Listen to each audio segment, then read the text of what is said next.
Sur le bitume, il règne désormais en maître. Des animaux sauvages, pour qui le confinement des hommes signifie quartier libre.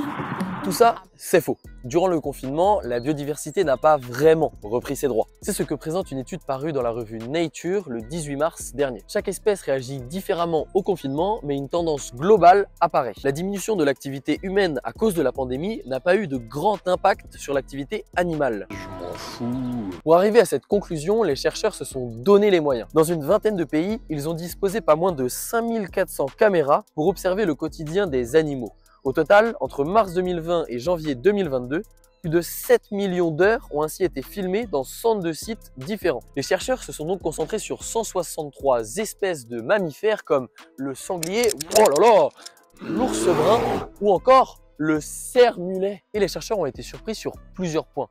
Déjà, oui, les grands carnivores se sont épanouis en l'absence d'humains. En Amérique du Nord, le puma a pu retrouver très brièvement sa place au sommet de la chaîne alimentaire. Du coup, pour leur proie, ce n'était pas la fiesta. La majorité des herbivores, petits et grands, n'ont pas beaucoup changé leurs habitudes. Les chercheurs ont aussi observé une différence entre les zones urbaines, où notre espèce a totalement modifié l'environnement, et celles qui sont plus rurales. Dans le premier cas, les animaux ont moins peur de l'homme. Ils ont donc profité du confinement pour sortir de leur cachette. Allez, viens par ici, toi. Oh, ça va? Les animaux qui se sont le plus épanouis durant le confinement, ce sont les mangeurs de poubelles. Sangliers, ours bruns, ours noirs, tous ont pu se délecter d'ordures en tout genre sans crainte de voir débarquer une voiture. Mais à la campagne, ils n'ont pas eu le mémo. Pour les animaux qui font bien attention à éviter notre espèce, rien n'a changé.